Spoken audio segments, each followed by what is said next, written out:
আজ বড় এক কড়াই মুসুরির ডাল দিয়ে কাঁঠালের ইঁচড় রান্না করে খেলাম। তো অনেক দিন ধরে ভাবতেছি যে কাঁঠালের ইঁচড় রান্না করে খাবো। আসলেই সময়ের অভাবে আর কাঁঠাল কাটার আলস্যের কারণে হচ্ছে ইঁচড় রান্না করে খাওয়া হচ্ছে না। তো আজ ভাবলাম যে ইঁচড় রান্না করবোই। তো এই তো গাছ থেকে কাঁঠাল কেটে নিয়ে আসছি। এই কাঁঠাল দিয়ে আজকে ইঁচড় রান্না করা হবে। তো কাঁঠালটা এই তো সুন্দরভাবে কেটে নিচ্ছি। ইঁচড় খাইতে তো অনেক মজা লাগে, কিন্তু কাঁঠাল কাটতে যে এত কষ্ট, এতে যে পরিমাণ আঠা থাকে আঠাটা হাতে লাগে উঠতেই চায় না। তো আমি এই তো সরিষার তেল হাতে মাখাই নিচ্ছি 2 হাতে আর কি, যাতে কাঁঠাল কাটতে সুবিধা হয়, হাতে আঠা না লাগে। তো আমি শুধু এখানে আমার শাশুড়ি আম্মু, এখানে আমার ছোট যা, আরেক ভাবি, আমরা 4 জন মিলে আর কি কাঁঠাল কাটতেছিলাম।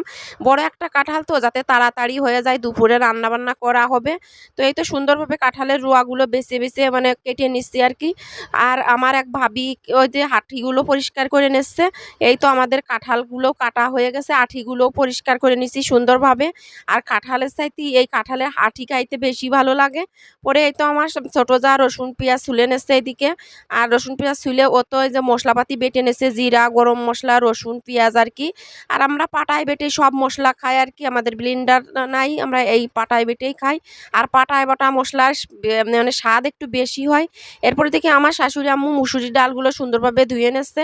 আর আমি তো এই যে কাঁঠালগুলো ধুয়ে নিচ্ছি, তো বালতিতে ঢেলে নিলাম। ঢেলে এখন কাঁঠালগুলো সুন্দরভাবে এই তো ধুয়ে নিচ্ছি। আর আমার শাশুড়ি আম্মু আজকে ইঁচড় রান্না করবে। তো এই তো বাটা মশলার ভিতরে আমার শাশুড়ি আম্মু হচ্ছে লবণ, তারপরে হলুদের গুঁড়া, তারপরে মরিচের গুঁড়া, ধনিয়া গুঁড়া দিয়ে দিল। দিয়ে এখন এই তো বড় একটা কড়াই নিয়ে নেছে, মরিচের গুঁড়াও দিয়ে দিয়েছে। তো কড়াইতে পরিমাণ মতো সয়াবিন তেল দিয়ে দিল।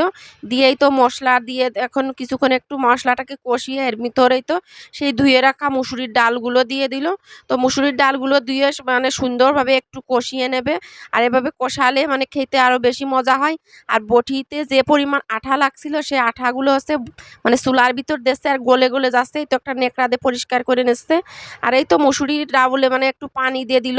আসলে এই কাঁঠাল হয়তো তাড়াতাড়ি সিদ্ধ হয়ে যায়, আর এই ডাউলগুলো সিদ্ধ করতে একটু সময় লাগে, এই জন্য একটু পানি দিয়ে আর কি বলক চলে আসছে, তখনই হচ্ছে কাঁঠালগুলো দিয়ে দিল সুন্দরভাবে আর কি। তো দিয়ে এখন এই তো কাঁঠালের ইঁচড় রান্না করবে নেবে। তো আমার শাশুড়ি আম্মু ভালো মতো নেড়ে চেড়ে নিচ্ছে আর কি, দিয়ে এখন পরিমাণ মতো পানি দিয়ে দিল। তো পানিটা বেশি করেই দিচ্ছে, কাঁঠালটা সিদ্ধ হবে। তো তো এখন এই তো কাঁঠালের ইঁচড় প্রায় রান্না হয়ে আইছে মাঝামাঝি আর কি। তো আমার শাশুড়ি আম্মু প্রচুর গরম পড়তেছিল, তো বলতেছিল তুমি রান্না করো, আমি একটু ওই ঠান্ডায় যেয়ে বসি আর কি। তো আমি এই তো রান্না করে নিচ্ছিলাম। আর কাঁঠালের ইঁচড়টা এই তো ফাইনালি হয়ে গেছে।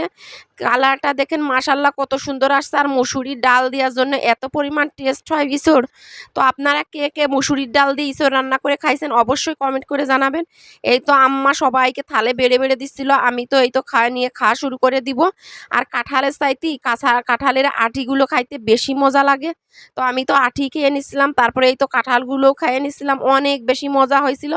আপনারা কাঁঠালের ইঁচড় কে কে পছন্দ করেন অবশ্যই কমেন্ট করে জানাবেন। আমার ভিডিওটি ভালো লাগলে লাইক, কমেন্ট, শেয়ার করবেন। আল্লাহ হাফেজ।